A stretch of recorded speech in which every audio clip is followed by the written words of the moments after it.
উপদেশটা শেষ করে ফেলল দেশটা, আপনার সচেতন হন না? আপনি 5ই আগস্ট বিপ্লবের জন্য কি অবদান রেখেছেন? আপনার উপদেশটা কি অবদান রেখেছে আপনাদের মনে পড়ে না?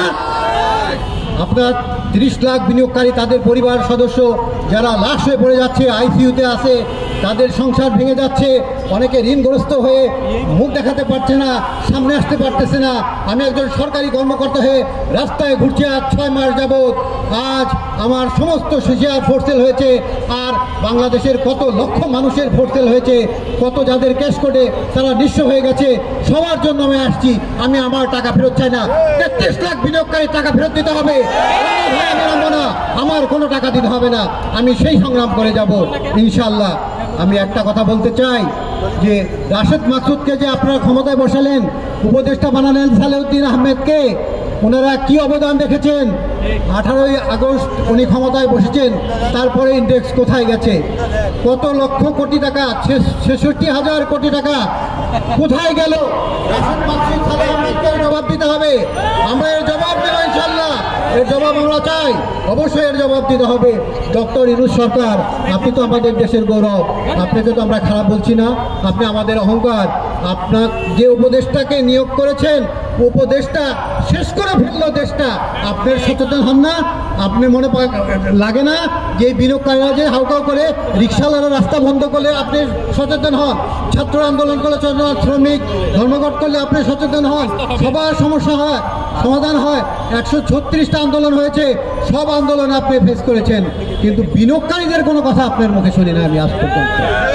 এবং সবচেয়ে আশ্চর্য কথা, বাংলাদেশের সব দলের লোকজন এই শেয়ার বাজারে আছে। শেয়ার বাজারে যারা বিনিয়োগকারী তাদের কোনো দলীয় পরিচয় নাই, তাদের একটাই পরিচয়, তারা বিনিয়োগকারী, তারা ক্ষতিগ্রস্ত। কেউ যদি বলে আমার দল অমুক তমুক, এইরকম কোনো কথা নাই। আমাদের কোনো দল নাই, আমরা বিনিয়োগকারী, আমাদের একটাই পরিচয়। কিন্তু অত্যন্ত দুঃখের সাথে বলছি, 2008 সাল থেকে আমি শেয়ার বাজারে জড়িত। জামাত যখন স্বৈরাচারী সরকার ছিল, স্বৈরাচারী শেয়ার বাজার পতন, তারা লুটতরাজ করে দেশের টাকা বিদেশে পাচার করে, নাম হয় জামাত বিএনপি। শুনতে শুনতে কান ঝালাবাদ হয়ে গেছে, একটা কথা বলি নাই। আমার 2 কোটি টাকার উপরে লস হয়ে গেছে। অনেকেই বলে, আপনি যে এইসব কথা বলেন, আপনি তো টার্গেট হয়ে যাবেন। কিসের টার্গেট বাংলাদেশে?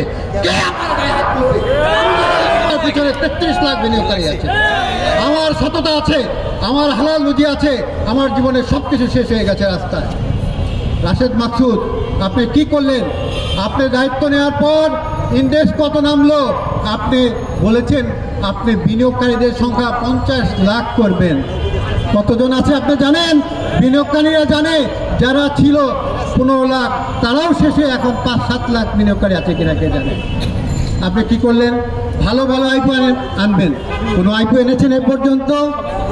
6 মাস পার হয়ে গেল, আপনি নিজে আখের গোছানোর জন্য নিজে মালয়েশিয়া গেছেন নিজের পরিবার নিয়ে।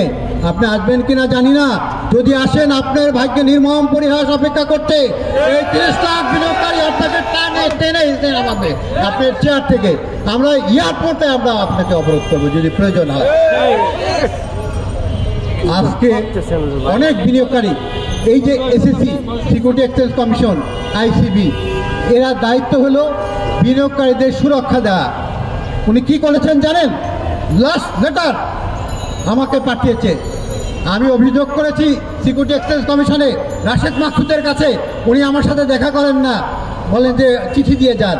আমি চিঠি দিয়েছি, আমাকে ডিএসিতে কয়েকবার ডাকছে, ডাকার পর লাস্ট চিঠি দিয়েছে যে আপনাকে যে ফোরসেল করা হয়েছে এটা আইন মোতাবেকই করা হয়েছে, আপনি যে নিঃস্ব হয়েছেন এটা আইন মোতাবেক করা হয়েছে।